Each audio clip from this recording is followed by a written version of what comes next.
Okay, I've decided to do a quick part two because I realized that the world's a mess and no one knows why we're here, and there's this whole religious thing in the Middle East and all this religious hatred, and I don't know, I've met people from all these different religions, and that's why I think I have a different view of religion than a lot of people who've never met anyone from another religion. Not just met, but ended up being friends and then finding out they're another religion. Or that kind of a process really opens up your mind about other religions and other beliefs. That's why I actually thought that instead of teaching one religion, we should have like a basic two-page summary of what the top three or four religions of the world and teach it to kids at a young age so that they know that there's at least four religions. These are the main beliefs in all four of them, and they should be quizzed on it. And they can, and that'll really change their perception of how they perceive the world. But when you think about um, the main fault in religion is that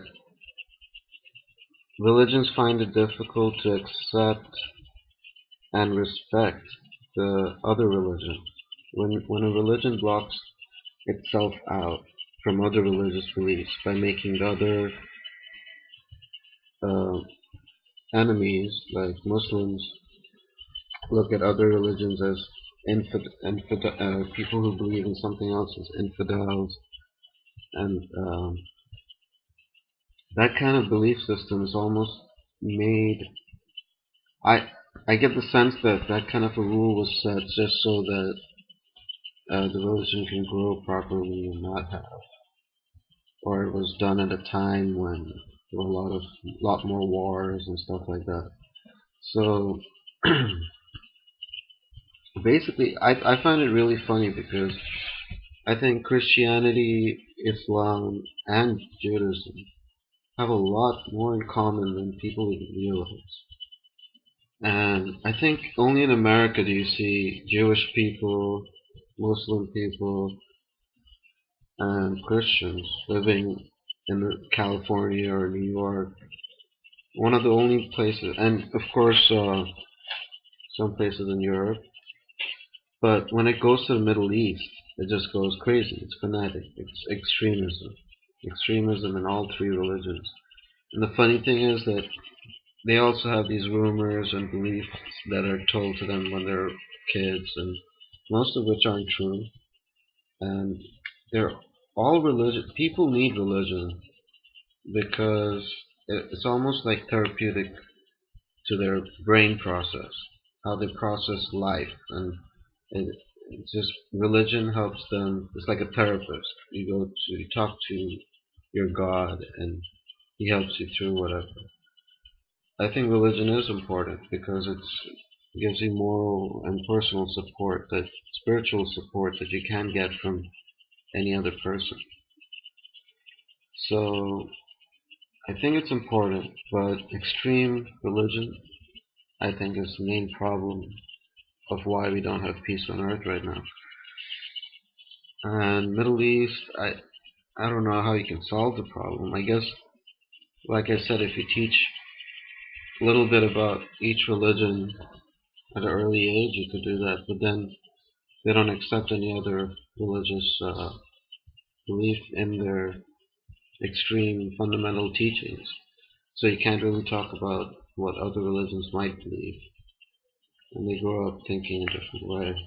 Um, but I think all people have this longing or the emptiness and this uncertainty in them, and it's like a fear of death, fear of what's next, and I think that's a huge deal because when there's fear of uncertainty or fear of the unknown, when someone has a towel on his head and you've never even heard of it, but it looks a bit scary or something like that, and you're uncertain or the unknown, you don't know what it is, so you start fearing it.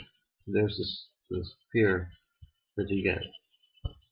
So I think more knowledge we can have about and respect other people and other people's religious beliefs, we realize how much we have in common, and it's not that different. Um, as far as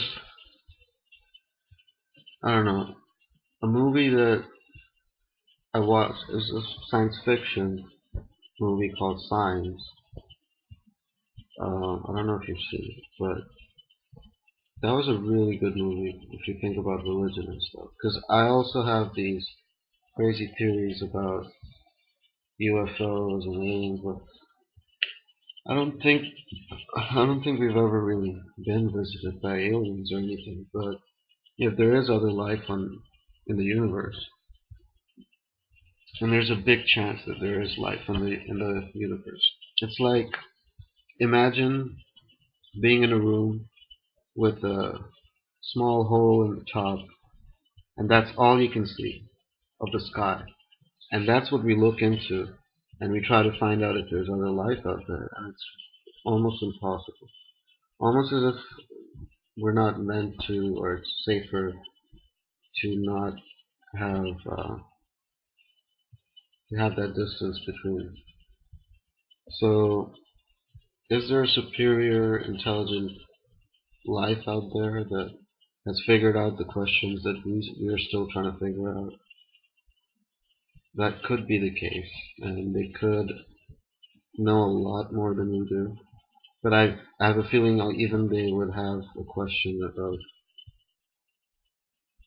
whether who created them or who created the creator. That question would, I guess, still remain with them, but they might not think of it as much as we do because they're probably so technologically advanced that they kind of make it happen for themselves at that point.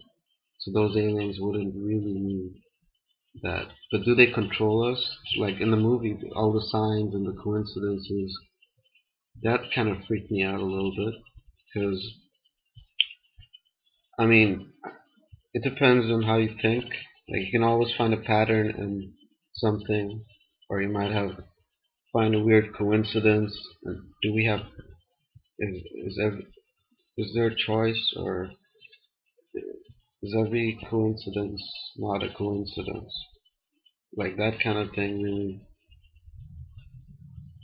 got me thinking. Because there's a lot of coincidences, but little things that don't really mean much. I mean, if you think about all the coincidences, they're basically from the past, most of them, and there's not much I could have done about it then, and not much I can do about it now. So it's like, if there is something like fate and destiny and the lack of choice and the illusion of choice, if it is like that, then I don't see how it could be. But if in certain situations it is, then again, there's nothing we can do about it. It's not like we're going to try to guess and predict anything. It's still something that we have no control over. It's just gonna. We can always have hindsight's always 20/20. You can always look in the past and try to find some pattern or something like that. But but to actually, um, I don't know. I personally believe you have to make it happen yourself. Cause and effect relationship, like cause and effect world we live in, and God gave us this brain. He gave us our talents, our abilities, our way of talking, and uh, we get all the benefits of it. So, okay, I talked way too much about religion. This is boring. Okay, next week I'll probably talk about the immigration thing or something else. All right, thanks.